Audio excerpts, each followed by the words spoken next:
Hi, everyone. My name is Jennifer J. Raffler, and I am your host for the Sol2Soul Global Summit. Learn the truth about our sun, how it heals us, supports our spiritual evolution, and more. Today, we have a very beautiful and gifted guest, Judith Kusel. Judith Kusel is a visionary, author, pyramid grid activator, and soul reader. She possesses the ability to tap into the cosmic superconsciousness energy fields and bring forth ancient cosmic knowledge. Her soul readings have positively impacted the lives of thousands of people across the globe and assisted them to live their highest soul purpose and calling. Her first book, Soul Empowerment, has reached bestseller status in 3 categories on Amazon and has been reprinted. She has taken it upon her own soul to delve ever deeper in the very mystery of life itself.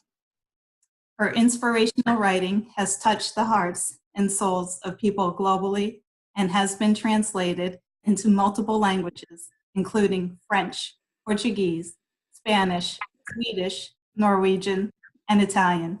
She is a frequent guest on various international and leading U.S. talk radio and TV blog shows. Judith conducts local and international seminars attended by people from all over the world. Please join me in giving Judith a very warm welcome. Hi, Judith. How are you? Hello, Jennifer, and thank you so much for inviting me onto your show, and welcome everybody here. And it's wonderful to be here today and to be able to talk to all of you. Thank you very much. Thank you, Judith. So I invited you because I know you have a lot of information on the sun, and I wanted to get your take on how the sun is spiritually significant to us. Well, if you look back at all the ancient writings and the symbols that we find with the ancients, if you go to all the pyramids, that are on Earth, and also to all the ancient buildings and wherever else, the sun has always been depicted somehow as a symbol of enlightenment, as a symbol that illuminates. And it's also a symbol that was thought of as sun worship, but it wasn't the sun itself that was worshipped. It was the fact that the sun illuminates, it warms, but also in a symbolic sense that it illuminates our heart and our minds, and we can reach a higher state of illumination if we remember, that we have our own transmitter channels which open up to the central suns, which also opens up to the divine source. Now, it's very interesting because I was just recently reading a book about the ancient sun paths of Europe. So where the ancient Celtic paths always followed the path of the sun. And they were so well organized that they always followed exactly the same sun paths that came in with sacred geometrical forms and then sort of converged in one central place. So the ancient ones also knew that the sun not only illuminates, but it guides through symbols and symbolic language, where your sacred geometries and your sacred mathematics, etc., come in. So you always had in these the different layers of understanding of this. And often the ancient mystery schools held that inner knowledge that the ordinary man and woman did not know. But it was a path of illumination itself, because you literally had to go through initiations to open up your transmitter channel so that you could access that information cosmically at a higher degree. Okay. So how can we open up that channel? How can the normal person do that? Well, the first thing is that you have to deep inside your heart and soul really wish to be illuminated. In other words, to find your truth in the higher sense. Your truth is always within you, and it's within your soul. Your soul itself is pure energy, and it's connected like energy, which looks like flame. It's almost like fire. and you have 12 pieces of your soul, which are fire pieces. If you think of your soul group, that is expanded fire with 144. And if you are in a greater group, where it's like a group cluster of souls, that would be 144,000 souls. Now you can imagine that if you are overlit by your soul group, how much you already are like lifting yourself up in a higher degree. Then you have the different levels of divinity, which is almost like a spiral in the different tiers of a spiral, which goes in octaves of dimensional forms, like dimensional frequency band. And the minute that you step up in illumination, you start tapping into the higher tiers, the higher ways of cosmic information. So it's not just planetary information, because you have to remember there's information at planetary level, then there's information at solar level, then there's information at galactic level, and then there is information at universal level, and then there's information at omniversal level. Wow. So we can only access that through our heart mind, through our soul. And our soul star sits about a few centimeters above our head, and that needs to be fully activated with a stellar gateway opening up. During the time of Atlantis, that was shut down, and it went down to, instead of 12 chakras open, 7 were open, were still open. So we closed it off here, instead of being able to access higher up. With the return of a 7th central sun now, and the sun of illumination, and the gateway that's just opened through Sirius back to the 7th central sun in November, we have access to that again. So it's actually seeking the illumination of our heart and mind so that we can access the higher degrees of information again. Because you must remember that all information cosmically is stored in energy field. And it's one vast energy field that's a central sun. There are 12 central suns originally, like there were 12 master galaxies that were involved with this planet and the solar system. And also the 12 master galactic core. And Sirius is like the hub. It's like the central station, or the station that through which everything goes. So it's like the governance of a whole system sits in Sirius. That's why Sirius is so important. And Sirius links up to the 7th central sun. So that is like a stargate that opens us up again to the higher technology, to the knowledge, to the wisdom that actually pertains to us in this galaxy and in the 12 original master galaxies. Now, the central suns are like a vast energy field which stores all information. If you think like a computer hard drive, but now you go about this now about billion times and even more, trillion times. And you look at that everything that's ever been created by the divine is stored in these central sun. At every level, even at atomic level, even at the cellular level, everything is stored in this energy field. It's like a vast library. It's like a pool of information. And everything can be accessed through these energy fields. So in other words, the central sun is literally something that holds everything within it and radiates forth like energy information, like the sun rays, and we can access that if we access our higher transmitter channels. In the beginning, you did not have writing because you didn't need writing. Everything was stored in energy fields, and the planet was in a microcosm, exactly formed and created with energy grids and with crystal pyramids and crystalline pyramid grids, and the spinal column of the earth was like a lightning rod, like an antenna, if you want to call that. And it linked directly to Sirius, and it linked directly through Sirius to the 7th central sun. Wow. So in other words, in the beginning, you literally could access everything under the central sun just through tapping into the energy fields and then downloading information that you needed.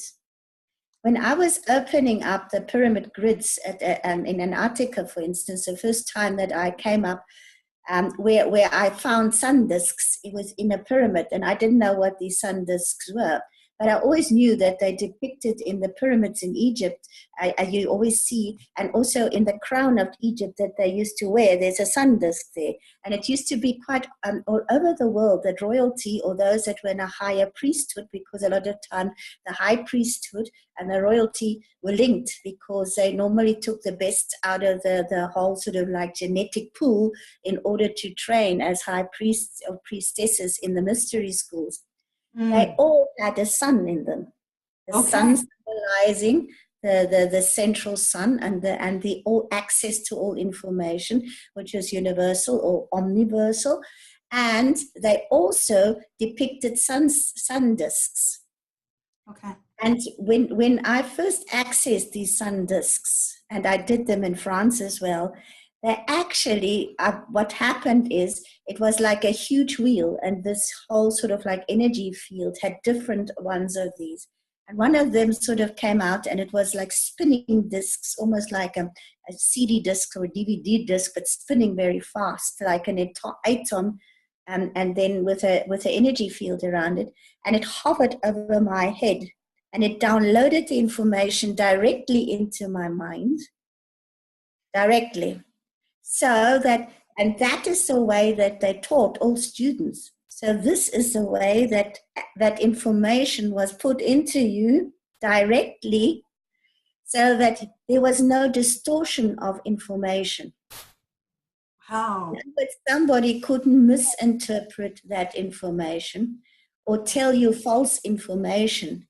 That information was pure, directly from the seventh central sun, and thus from the omniverse and the divine itself. Okay. Wow. And what's even more amazing is that you could immediately apply that information. Immediately. So how many people had this done to them, like besides yourself, in this time, in this incarnation, right now, living? I don't know about the sun disk, because when I started accessing this information, it's so funny because I've been librarian all my life, and now I'm just librarian in a different way. but my soul has always been this, like the part of, one part of your soul, of the 12 parts that I was talking, always stays with the divine source. It never ever can be separated from the divine source. And I work there. In other words, I work there in the seventh central sun as librarian. So you see, I'm fulfilling my soul mission here on earth. In more ways than one. That's what I do. I access information. And as a librarian, I was always loved, having a challenge to find information. And I would often find it, when nobody else found it, because I used my intuitive knowing in order to find what I needed to find. And now I'm doing it just on a different way, because my soul readings are the same. I'm tapping into that same energy field. And my books that I'm writing and the information that is transmitted through me is the information that I tap into from the seventh central sun. Because we have lost that information. When we had civilization, like my book was Born in Africa, the unrecorded history of Elysium and the Hawaiian kingdom, where I go into the first supercontinent that was first created and how it was created. And I also go into the seventh central sun and everything and how the planet was created. The planet was created with energy grids. They put it in place. And also the spinal column of the earth was put in place. And the crystal pyramids were pure conduits of this energy. So you literally could, through all of this, then access any information that you wanted, to the degree that you were, of course, able to use it. In other words, they identified this from the minute that you were born as to what your speciality was. So what's your genius? What we do is we think kids don't know anything, but the thing is, the babies are already born with everything in them which their soul has got access to. What Yeah. we do is we shut them down instead of determining from the beginning what is their genius and then nurturing it along so that we will immediately apply that genius to their incarnation on earth, because Mm. every soul comes in with a very special message and purpose. Now, what they did is, through these sun discs, they would actually create discs for the children so that each child had their special information to nurture their genius from the minute they're born. Oh, wow. Amazing. And you see how we lost all these things. Yeah, it's completely gone. We're dumbing our children down with everything: TV, school, the foods that we feed them, the vaccines, everything. So Wow. we're shutting them down Yeah. instead of nurturing them. And the tragedy is that most of us awake later in life or something happens. You know, some people need a near-death experience in order to wake them up, you know, to bring them back to the reality of who they in truth are. And the tragedy is that they take sometimes years to even remember that. When they remember it, then it's like a big shock. Oh my goodness, you know, I've wasted half of my life because I never did what I was really supposed to do, you know, on the planet. And I'm going to actually start a series now where I'm going to have a course on the new children and help them, as I've always helped them all my life. But it's like they've really been putting up their hands and say, please help me now. And I will really try and teach this, you know, to parents and also but that's now beside the point. But what I'm trying to say to you is that in the beginning, everybody could access into these fields. The field was not only there for you to access information on, it was also to use for technology. In other words, you had craft. The craft was powered by the same energy. Wow. You could build buildings by using the same energy and the same know-how. You could literally fly, teleport yourself to wherever you needed to by just tapping into the same energy field. Okay. And you said this was taken away from us at the fall of Atlantis? Well, the thing is, what happened with Elysium is that at that stage, the wars of heaven broke out. Now, the wars of heaven was basically you had your 12 master galaxies. And then suddenly I found there was a 13th galaxy. And that galaxy was almost like a virus-like infiltration of the mind, where it literally separated the mind and the heart. And you know, if you go in only in your mind, you tend to believe that you can create anything and you don't need to take responsibility for what you create. Because within the whole cosmos, everything is so structured and so formed that everything is planned, master planned by the divine and created to slot in exactly where it is within this vast energy field. All right. Okay. So you have like divine laws, and divine laws means that this whole thing is structured. It's structured in forms, and this is like formulas or whatever else that you can use to co-create with the divine if you are evolved enough, but you have to stay within those laws. Okay. But what happened is they started to break those laws. They started to believe themselves greater than the divine at that stage. Just to put it in simple language, it's more complicated than that. But what happened is that wars broke out because they started to suddenly, where everything was in beautiful balance and harmony, you suddenly had disruptions, disharmony, discord. Okay. I go into detail in this in my book. But what the important of all of this is that during these wars, some of the galaxies were actually blown up. From the 12 master galaxies, only 7 are left. And also this planet was so severely damaged, it was actually thrown totally out of orbit, because a planet that is next to, between Mars and Jupiter, blew itself up. And that, of course, you can imagine the asteroid belt and the comets and whatever else bombarding our planet, and they're throwing it completely out of orbit. Only later on, it took, thousands of cosmic years, to finally get everything sorted out again that was in some kind of order, because you must remember that some of the galaxies now were in different places. Some were sort of like half inhabitable. You couldn't go there anymore. Like Lyra, where the lion people come from, was so damaged that they had to seek refuge on Sirius. And then they looked at planet Earth when she had been stabilized again, and they said, well, can't we colonize this now and rebuild on what was already there, which was Elysium. Oh. So they built their civilization on what was already there and reactivated the same energy grids and the same energy and technology, because they were the master architects and engineers at a very high level. Mm-hmm. So that is where Elysium comes in, and like they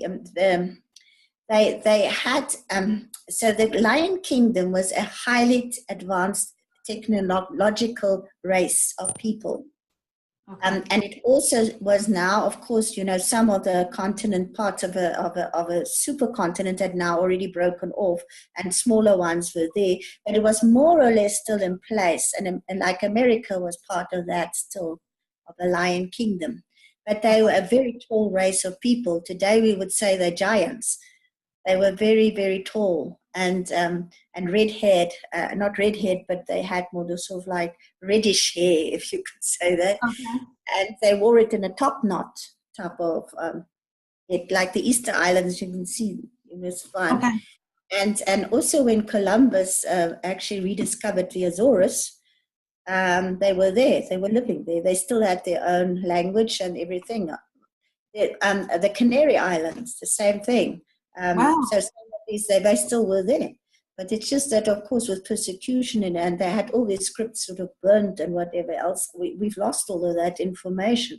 So it's through all of this, you had a different civilization coming, and the Lion Kingdom was still in the 7th, and Avalon that followed on the Lion Kingdom still in the 7th, Lemuria still in the 7th. But then Atlantis rose, because all these were now starting to self-destruct again. You see how the virus-like patterns repeated themselves to suddenly self-destruct.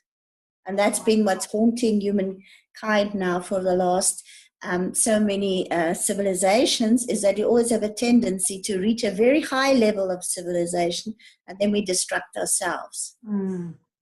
And from the 7th dimension of what Lemuria was, Atlantis here was in the 5th. So you see, you're already at a very lower tier, a very lower octaves. Mm-hmm. Atlantis literally destroyed Lemuria. So the Lemuria was destroyed by Atlantis. And then Atlantis self-destructed. And the tragedy of Atlantis is that we fell right there into the 5th. When we fell into the 5th, we could not access those fields anymore. Okay. Even Atlantis, to a degree, couldn't anymore, because they were too low a vibration to tap into that. But that is why speech was given back to humankind, and writing.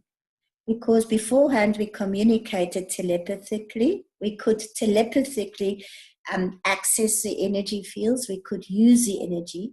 But now we couldn't do that anymore. We were too low a vibration, too dense. We couldn't do that anymore. So we couldn't telepathically communicate with each other anymore.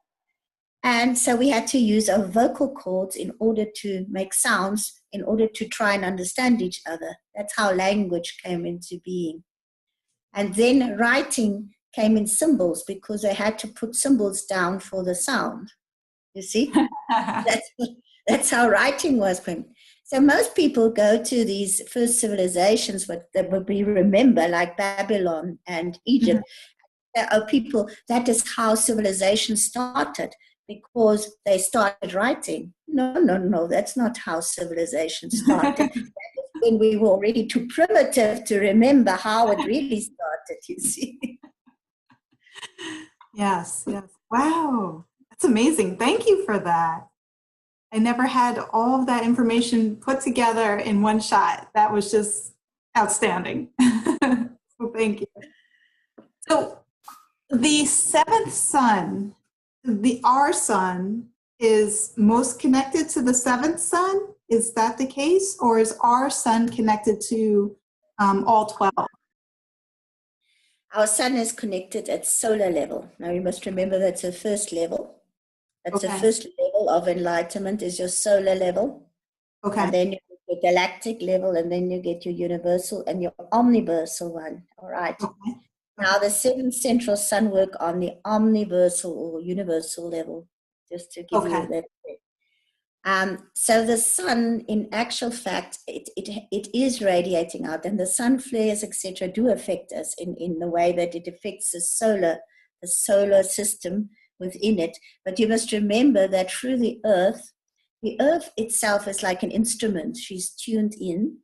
Mm-hmm. She's tuned in through her spinal column, which I say is a lightning rod. She has got her own sound. She's got her own frequency band. She's got her own symbols. Okay. So through that, she actually then is able to tune in galactically through the sun and our solar system. Okay. But at the same time, she is fine-tuned to the Milky Way galaxy, remember?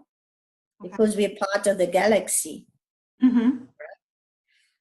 But now, through all these years, we couldn't quite access that 7 central sun, because you must remember now we went through the Milky Way galaxy and then to Sirius. So it was like a very complicated sort of like stories which happened with all our destruction that we couldn't quite get there.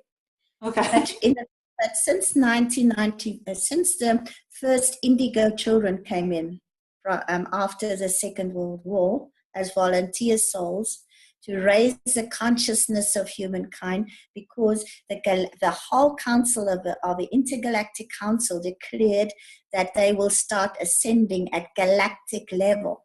Okay? So that means the Milky Way galaxy has got to ascend back to a very high frequency band, and our planet is not separated from that. So she's also got to now tune into that, you see? Okay. So these children came in with very special keys and codes in order to lead the way for the next generation. That would be the crystal children who were born in 1974 onwards. And then 1994, that was a huge harmonic conversion that happened there. And the Mahatma energy was returned to the planet, which opened up our higher transmitter channels at that stage. Okay. And then from there, the rainbow children were born. And now in 2012, the sun children are coming in. They are the children that are linking to the 7 central sun, because in 2012, the next harmonic conversion happened, which opened up now the next degree of frequency bands that can lift us now up at planetary level, so that we can now start moving into the new golden age. So the new golden age will start more or less when the age of Aquarius starts in 21,050. So we're standing now in a 144-year span, which has just opened up, where we literally have to rise again to that 7th stage where we were. So it's not just the 5th stage, the 5th dimensional state, which the planet is already in, but we've got to rise to the 7th stage here.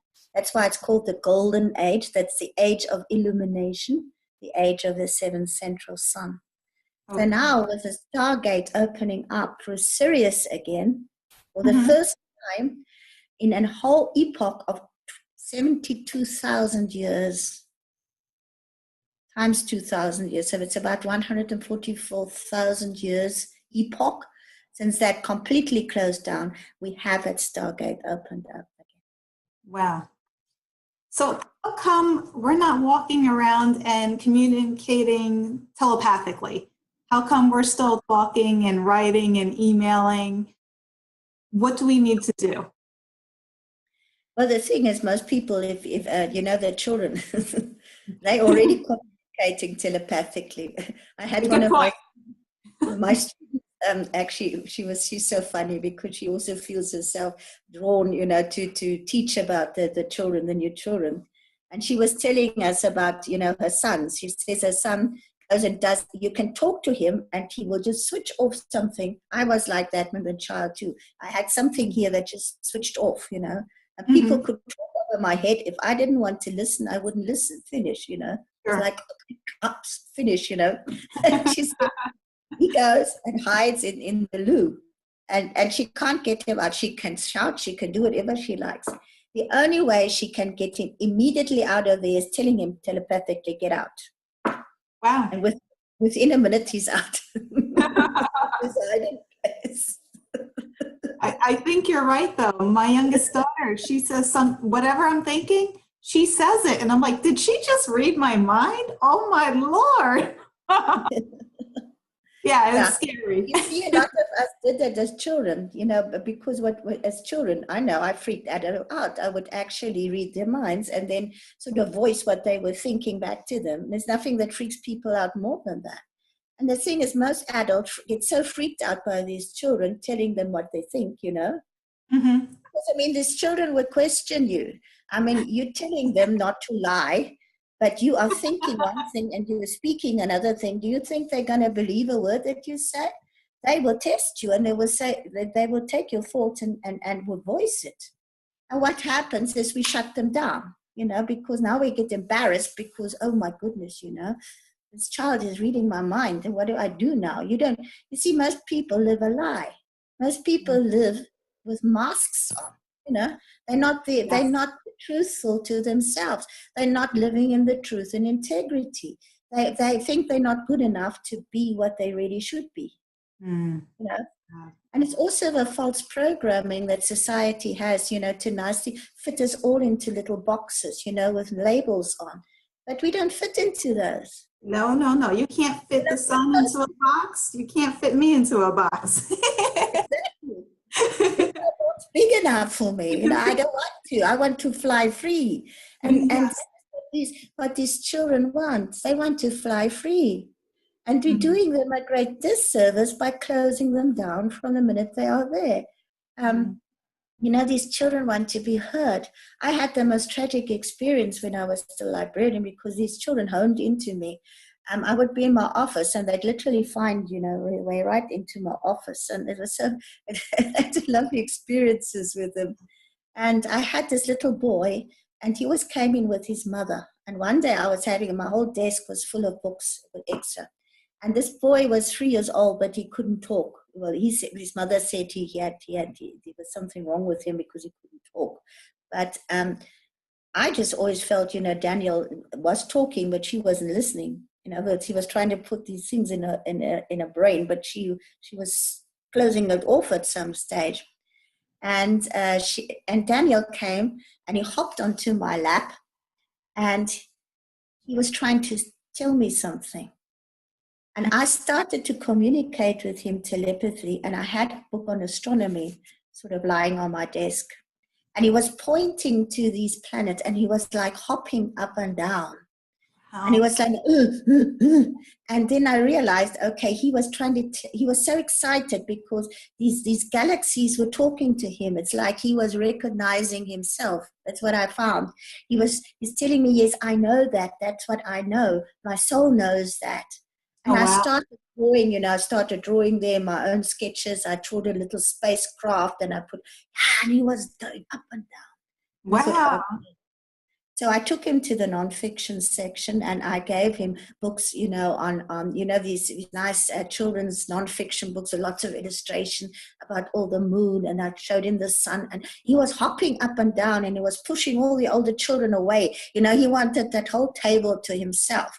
And then you know, and then he saw the dinosaur books and he was so happy, you know, and he was, yes, you know, he knows them and so happy because he remembered them, you know, at soul level.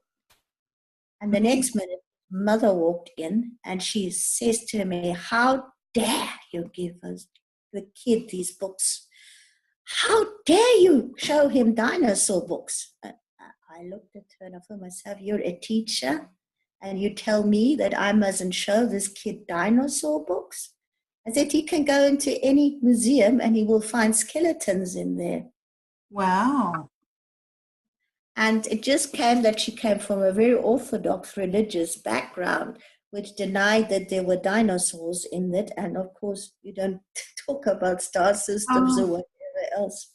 No wonder pulled that kid out of that library, and he just disappeared. Oh. And I just felt so heartsore about poor Daniel, because I thought to myself, this poor kid. I mean, there he's being shut down. He can't talk because he doesn't want to talk with his tongue. You know, he wants to talk with his mind. Yeah. There's nothing wrong with this kid. He's super intelligent. In any case, one day his father came into the library, and he said to me, he's so worried about Daniel because Daniel is ill. You know, he's really going downhill and he doesn't know what to do anymore. And he said, what happened in the library? So I told him the story. And he said, well, how can I help my kid? I said, you know what? You're not going to help that kid by suppressing what he is really wanting to tell you. I said, please take his books and give it to him, and let him read these books in his own way. Said he can't read yet, but the books will read to him, because that's what he remembers at a very deep level. And that is what he wants to communicate to you about. And the father took it without the mother knowing it. Good. Well, I tell you what, Daniel got better. Of course. And communicate. And when the father now sort of brought him back into the library, he was speaking. No, because now the adults were speaking his language. Somebody was understanding what he was trying to say. And he was now motivated to read books in his own way that stimulated him and that he could relate to, because that is what he wanted to bring back to humanity in his own way. Beautiful story. Thank you. Wow. Did he mention anything about the sun by any chance? Yeah, he loved taking books, you know, on the galaxies and stars. And I always tried to tell him, yeah, that is what brings you. You remember that. And he'd say, yes, he's remembering that. And he later on, you know, he loved reading books about, you know, about galaxies and star systems, but in a different way. And also a lot of the symbolism that goes in it, you know, with eventually like mathematics and geometries and that type of thing. So that's what he wanted to learn. That's what he wanted to speak. It was his language. Oh, good. Good. He was illuminated in his own way by, you know, inspiration is illumination. Because if you're very inspired from deep within, you radiate something out. You're bringing out that whole energy into the world. You are radiating out.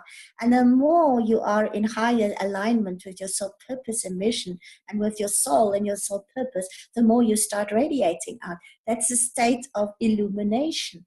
That is the state when you are so inspired that you can't do anything else but live what you have come in to do. And the more we are in highest alignment, and the more we get illuminated into that state, where our hearts and minds are totally illuminated, we cannot do anything else but live that. And people see it. You don't even need to open your mouth. You radiate. Wow. And that is what most people pick up, because they will read your energy field before they even read you. And that is why, you know, sometimes we feel bad vibes coming our way. We want to run away. We want to put them there. But people who radiate out, you want to draw nearer to. It's like a magnet. It magnetizes you. And that is why, you know, if you look at some of the medieval paintings, they always painted the saints with a halo around their heads. Yes. Their halo depicted the radiance. Yes. And they become like the sun. You become like the sun, like the illumined ones. And that is why the more illumined you are, the more you connect to the central sun and all the knowledge and the technology and the deepest wisdom that is there under the central sun. You know, wisdom means to know, and to know how to apply. It's not just to know knowledge, but also to apply the knowledge and to live in knowledge and to radiate out the knowledge. Okay. If you are really divinely inspired and you have the fires of illumination come down on you, you cannot do anything else than illuminate the paths for others, because you become like a sun showing the path for others. And that is why we're here on the planet. Goosebumps again. So could you talk about the pyramids and the relationship to the sun? Were they built to amplify the sun? It's to amplify. They are basically conductors of energy. They're basic. The pyramids always like the pyramid of Giza actually was rebuilt later on. The real pyramids are underground in Egypt. They're not there where they are because of the Lion Kingdom and the destruction that happened. They actually went underground. Okay. And interestingly, I was actually listening to an archaeologist, and they have found that there are big cities and things buried very deep underground in Egypt, but they're so deep that they cannot access them. It's not financially viable at the moment to access them because they're so very deeply buried underground. Now, the pyramid grid originally, when you see what happens, and I tell it in my book, was first the inner earth, Agartha, which called the inner earth civilization, was like a satellite that was first there from the intergalactic councils. And then gradually they built the outer crust of a planet. If you read a certain stage of evolution, you become a co-creator, like I said, within divine laws. And then the scientists of these big motherships of the intergalactic fleet, they literally go to where new stars are born, first the gas and then the fire and whatever else. And they start stabilizing that. And that's what they did with the planet. They started stabilizing the outer crust. And as they did that, they laid down the energy fields already. So the energy fields are already there inside the earth. They were laid them in there, the outer crust of the earth. So they built that in so that it can conduct it to the lightning rod of the earth. That's like the spinal column. Our spinal column reflects that of the earth. And our spinal column, all 33 vertebrae of it, actually acts like a conduit for the illumination. Mm-hmm. That's why we have to bring it through our spinal column plus our chakras. But if these chakras here are blocked from there upwards, we can't access that. It has to go through the whole system. And every sort of vertebrae in the spinal column is like a mini universe. That's why if one of those vertebrae are blocked, you can't have that flowing through you. And our emotional body is directly attached to the spinal column. So that's why we need to let go of all emotional charges and things so that we can really sort of unclog our whole spinal column. And during the time of Atlantis, they placed control boxes here, right there at the cranium area, which blocked off completely. That's where our first true separation from the divine and the divinity within us came, where we felt immense alienation because now everything was blocked off. It's like somebody chopped our head off. Oh, wow.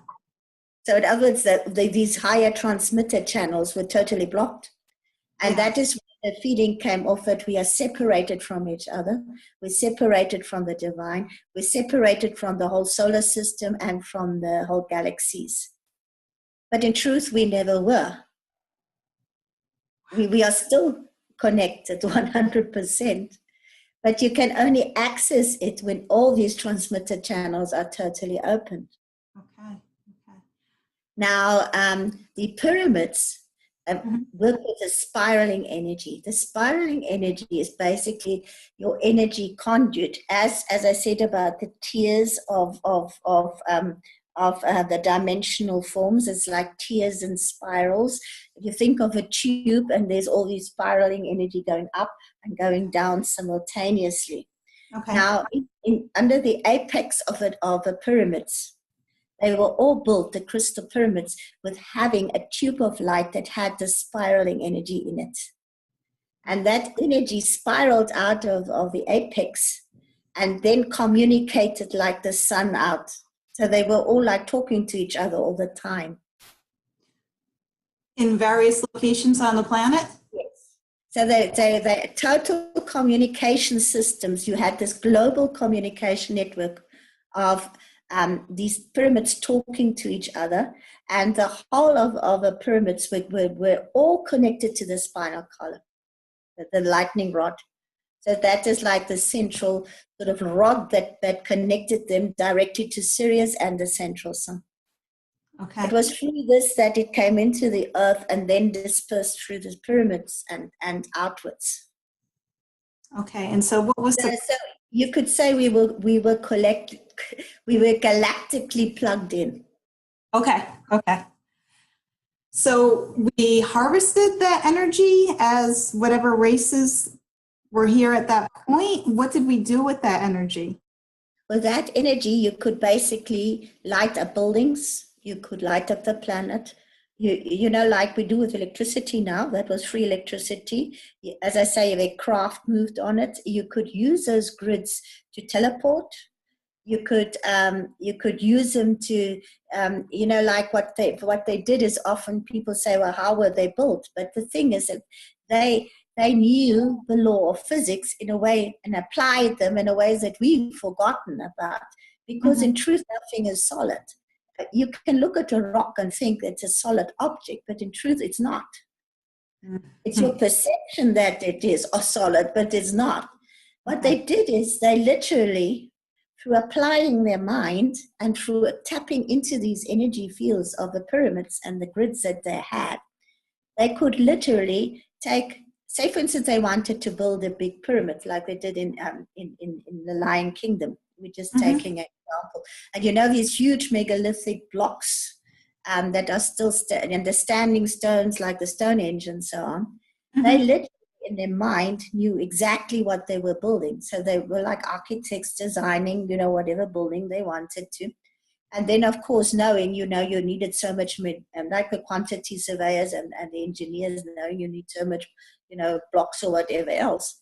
They would literally go and say, okay, we want you, rock, to go there. And they would literally say, okay, now we want you in this precision and in that form.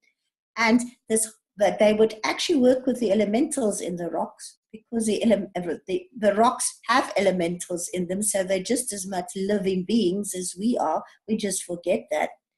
And then they would together become, the whole rock would dissolve, become like feather light, and it would be put through the mind right there where they wanted to, and then manifest into form again.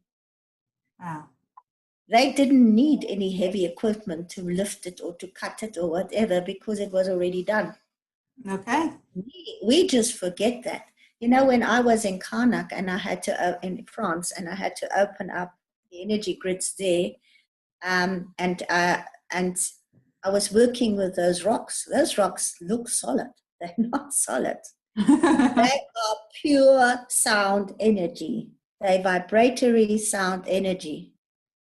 Those rocks sing. you just they sing on a vibratory. They don't like sing like they're humming or something, but what it is, it's a sound vibration we cannot hear with our ears. Okay. Because our ear, the range of hearing that we had in the seventh dimension has gone down. So our hearing is very much limited. But the psychics also or those that are really enlightened and tune in, will tune into that. You know, like the elephants tell me when I was working with the elephant spirit, and also later I was reading up about them scientifically. So they actually read that same energy, the same sound vibration and so on through their feet. And then when I realized this, because they said that in certain parks, they were trying to establish, you know, how they can help the elephants with the elephant paths, you know, so that they wouldn't break fences and so on. So what they did is they put cables down, electric cables, quite deep underground. So they were trying to measure them. The elephant, they dug them up. Yeah. They knew exactly they were there. Because their feet were telling them that that is not where it is. And then I remembered that my father always told us that the ancient Zulus, they used to put their ear to the ground and they could know exactly who was coming. They knew how many horses, they knew the horsemen, and they knew how far they were away and how long it would take them to get where they needed to go. I had another question for you, actually, a slightly different topic. I read one of your pieces. I'm not sure which one at this point because I recently read so many. You said the sun is related to the number 3. What is the relationship between number 3 and the sun? I know Cryon recently said, let me see, I wrote it down over here, that number 3 represents catalytic action. And we also know 3 as the Trinity, completion, or it could be masculine, with 2 being feminine.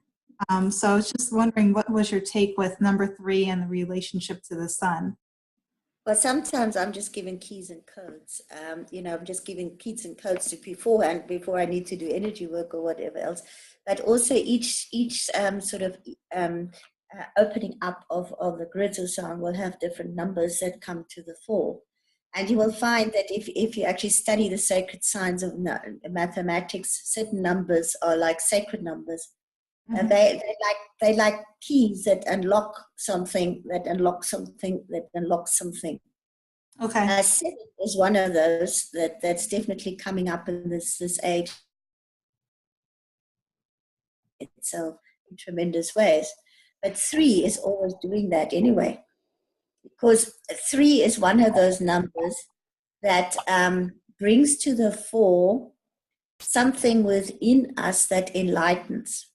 You know, a twin flame relationship, for instance, or relationship with a masculine mm-hmm.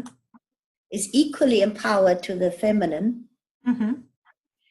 and they merge, the third flame arises. Okay. That third flame is an access to enlightenment. Enlightenment being the sun in this case. Possibly that was the reference. Yeah. Okay.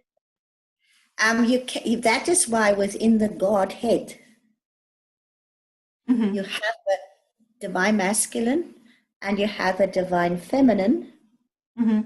and the Holy Spirit. Gotcha. That is the holy flame. That is the holy flame embracing is the Godhead. Okay.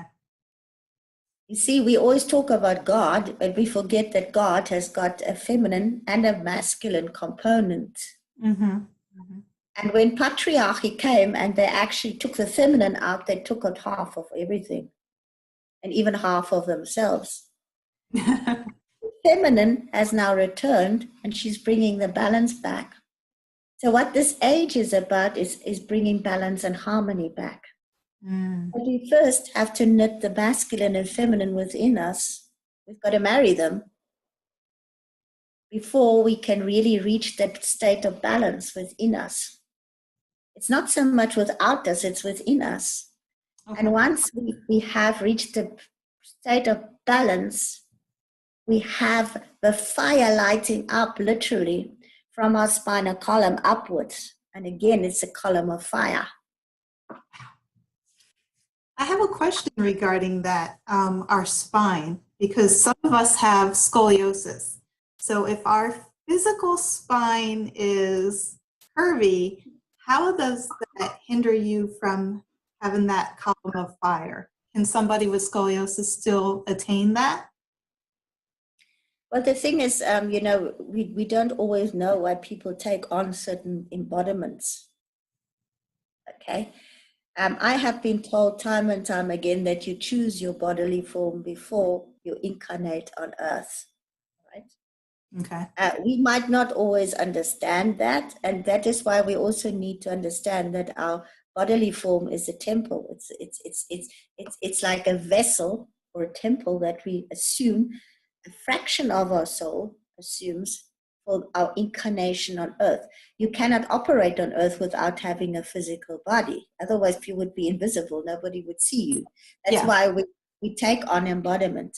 And some of the souls sometimes take on a certain very, very challenging embodiment to reach a state of enlightenment. Hey, look at Stephen Hawking, for instance. I mean, you wouldn't rationally have chosen his body, for instance. No. But look at the brilliance of a mind that he brought in, mm-hmm. to understand. To me, I've done soul readings for some people that have had like spinal problems. And sometimes it was because I'm saying it depends on the soul. So you must remember every soul is different. Every soul is unique. You can't all say this is the reason why. But some of them actually were on torturing racks, you know, in the Middle Ages, during the times when the Inquisition was there, and there was a real enlightenment coming up, like, for instance, at the time of the Catars in France, when they were called the pure ones, and they were really carrying the light. Those souls came into that period when it was very dark on earth, like darkness had come and forgetfulness. Those souls actually incarnated at that stage to lighten up, to brighten up, to bring that enlightenment state back. And then was really the biggest genocide of people happened there in southern France, when they were literally sort of like wiped out. A lot of souls have actually returned because there was a prophecy at the time that they would come back. Okay. And come back and complete the work, because we're now in the stage of completion. And like, for instance, some of those souls have got severe back problems. And the interesting thing is, once that memory bank has actually been accessed and they understand where it comes from, something happens. They either sort of make peace with whatever it is, or they find a higher meaning about why they have it. And then, you know, you can cope with life better. On the other hand, I had one of my students who I was taking through a meditation where we go through each vertebra to clear it. And as I was doing, she actually had 2 back fusions in her spine. And as we were doing the meditation, she remembered where that came from. And it was also during the time of the Inquisition and the torture, where she was pulled, in one incarnation, literally pulled to pieces in the spinal column. Wow. And the other incarnation, she had a pole put through her. Oh my Lord. Okay. And then she went and looked up in you know, on the internet about these things, and it was actually happened. So it was been recorded that it happened. But the minute she accessed that, she also remembered who did it to her. Oh no. Was that person alive? and then she came to me and she said, "No, what do I do? Because I remembered now with Sol that actually was the main perpetrator in this life. It's my Reiki master." I said, oh no. I said, "Well," I said, "now you go to your Reiki master and you tell her that." So she was a bit scared, but she went and then the Reiki master laughed and she said, "Well, you know what? I always knew that I was very on the wrong side of the story in another lifetime. Oh, wow. Now I can make it up." and the Reiki master actually healed her, you know, through energy healing. She healed whatever left there was of her pain, and she hasn't had back pain again, you know, this lifetime. Wow. Okay. But that is not to say that people, you know, who have problems like that with a spine degenerating or something, as I said, it really has to do with every soul is different. You know, you can't say it's because of that, but there's no reason why you cannot access a state of illumination. Because even if you lie flat on your back, you can still bring the energy through your energy. You always you don't just have your physical spinal column, you have got your etheric one as well. Okay, perfect. So you can always work on the etheric. Even if you had like organs removed in your body, they are still there etherically. You can work on the etheric part of your body. Beautiful. There is hope. Yeah, there always is. And regarding the sun children, are they termed sun children because of the 12 galactic suns, or 12 central suns rather? Or is it connected to the 7th central sun? 7 central suns. Yeah. Okay. There's the 7th galaxy of the 7th central sun. And it might sound strange, but remember what I said, this is the 7th central sun, which is the sun that we are connected to. Mm-hmm. The 7th galaxy within this 12 that were originally there, the 7th one links directly to the 7th central sun. I'm not quite always sure how this works, but that's just the information that I'm given. But these children are born with the keys and codes within them. Now, just remember that we all had to do sort of like pioneering work, as I said, from the indigos, the others, blah, blah. Yeah. Now, the indigos now are getting into the maturity, so they have to now lead humanity to the higher degrees. A lot of them just paved the way for humanity. You see, we're busy paving the way. Now, you find the crystal children, of course, now already had children. When it's a lot, if they woken up, they will have helped these children in their own way. The rainbow children were 1994, so on. They will be the ones that will you see, the crystal and the rainbow children with the indigo are laying the foundations down. They're the ones that are now helping humanity to raise that consciousness level. They're the light workers that are doing the groundwork. They like the spade work. They're digging the foundations. And the rainbow children are going to put the blocks in. They're going to bring us technology at a higher level, where we won't use computers or we won't use cell phones anymore. We will start remembering how to access information on energy fields, okay? The sun children are bringing in that technology at a higher degree. They're bringing in that knowledge at a higher degree, so that they are there in the seventh.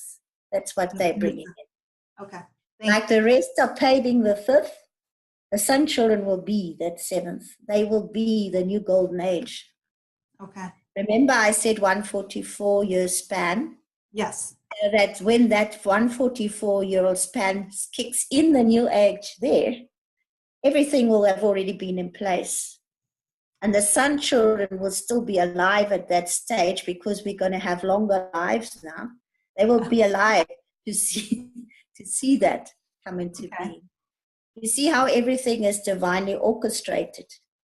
We are not just left orphans on this planet. Everything is master planned. And every soul that incarnates on this planet knows exactly what it's doing here. It's just that we fall into the sleep of forgetfulness and we allow ourselves to be shut down. But we will always have wake-up calls along the way that's waking us up. And the truth is that, that so many near-death experiences, when you suddenly use your fear of death because you realize you just sort of, you move from one state of being into another. And once you come over that, you start becoming, life just is different. You're not the same as you were before, because now suddenly you awaken. And the stage of enlightenment will always have times when you literally have to die onto the old in order to be reborn into a higher state of being. Yes, multiple deaths. Oh, my Lord. It seems like you're dying more than you're living at times. Exactly, yeah. And it's a good thing. You're happy about it. Go figure. Because you just become lighter and brighter. And then you look back and you say, well, I don't want that back again, No. I don't want it back. Totally. So do you feel that these chemtrails have any effect on us at this point? Well, when I was in France, I was actually saddened in a great degree. I mean, I couldn't take a jolly photograph without having these stripes in the air everywhere. And, I was just longing to see the Pyrenees without stripes, Yeah. I was standing there, and wanting to take a photograph of a Tuileries garden and the Arc de Triomphe. And all that came out on the photo was these stripes behind it. I thought to myself, well, here, this beautiful photograph, I don't see is these stripes coming out. To me, I really don't know what the heck they're doing. And it's not for me to criticize or say they shouldn't be doing it. But what I love about my own country is that you don't have I can still look at my clear blue sky.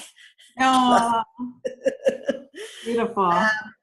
The thing is, what people are not realizing, and what was my greatest concern when I was in France, the Northern Hemisphere is already so clogged up with what has been before, because you must remember that every time that trauma happens, every time that pain happens, every time that war happens, the energy fields get clogged up because a collective trauma literally sticks into the earth, and it's like tar.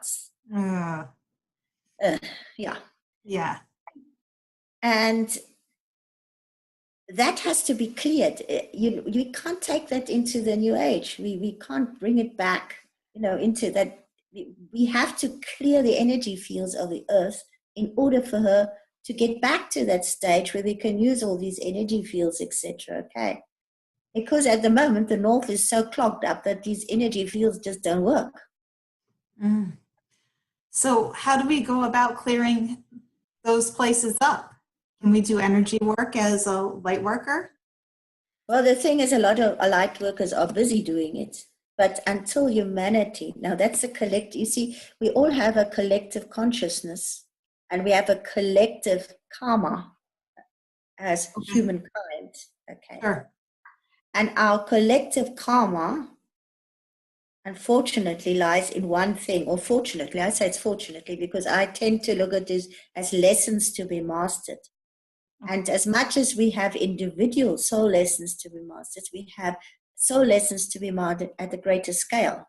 That's the whole, as Jung says, it's the subconscious remembrance of the whole of mankind.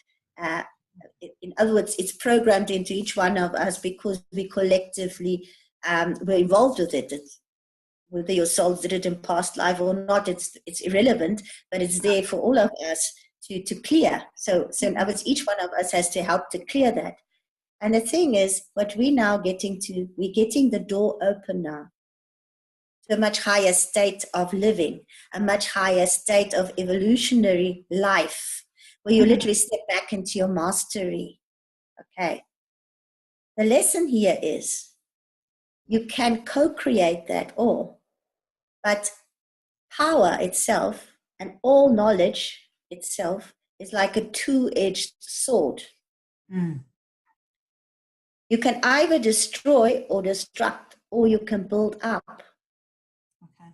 The choice is yours. You have free will and choice.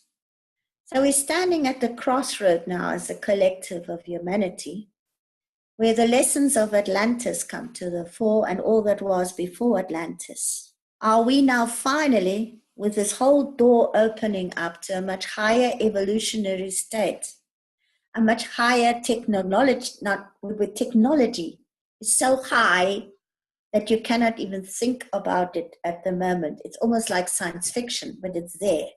It's already there. We can access it. Knowledge beyond your wildest thinking of knowledge. Like I was saying about the rocks dissolving and you want to put it where you want to do, we have access to that, all right? We have access to the highest state of illumination, all right? It's there. We can access it now, okay?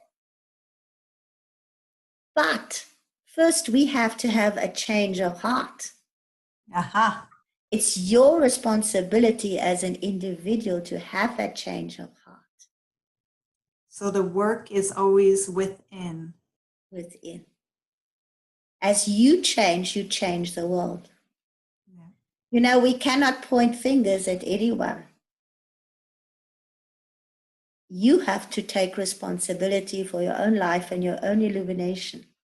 And as you take responsibility for all of that and every single action and inaction that you ever did, you take responsibility for the whole. The beauty is it takes but one person to light up the world. If that person reaches that state of enlightenment. Because you have ripple effects that you're constantly radiating out. Like the central sun radiates out, you can literally light up that sun in yourself so much that you can affect the lives of thousands of people. What a beautiful lesson. Like what you're doing right now. No, I'm just an instrument being used in much higher hand. But you know what the beauty is? The minute that we put up our hands and we say, here I am, please use me in higher service, you will be used. Yep. And The minute that you open yourself to be illuminated, you will be illuminated. And to me, that's the most beautiful thing, is that we all can be illuminated. We all have the ability to become a master and walk a life in mastery. There's not one of us that cannot do that, but it's free will and choice. Mm-hmm. Your free will determines the rest. And we cannot blame anybody for that. We can't say it's the government, it's this, it's that thing. We are the government. We are everybody else. We are every single living creature on this planet is a part of us, and we are part of them. Yeah. You cannot change another human being, but you can change yourself and your way of experiencing life and the way of what you are putting out in life. That's mastery. Yes, indeed. That's mastery. Just gorgeous. Thank you. Beautiful. So Judith, is there anything else that you would like to add before we leave? I just want to encourage you to know thyself. That's the greatest law of all, know thyself. Mm-hmm. And love yourself totally and completely and utterly. Because, you cannot love another person until you love yourself completely and utterly. And always remember that you came onto this planet because of a reason. That's true. Once you find the reason why you're here, you will and cannot do anything else but live it to the fullest and be so inspired and so illuminated from within, living it, that you cannot do anything else and be anything else than that. So we all have a potential to ignite the sun within us. We all have a potential to be that sun that warms everybody else with who we come into contact with. We can literally radiate out and affect the life of others. We can inspire them. We can change them by just being there without saying a word. And if we're really inspired from within, boy, we will live in a higher way. We cannot do anything else. We can be in the world, but we cannot be of it. We can transcend that all, and in the transcendental state, still live on earth in a physical form and become the sun that illuminates everything in ways that we cannot even understand. What I really want to know is, after our viewers watch this interview, how many of them are instantly activated and glowing like there's no tomorrow. So thank you, everybody, for joining us today with the beautiful Judith. Stay tuned for some more awesome interviews, and we'll see you soon. Thank you, Judith, so much. Thank you so much for having me, and bless you, and may all of you shine like the central sun. Thank you. Oh, thank you so much. Bye, everybody.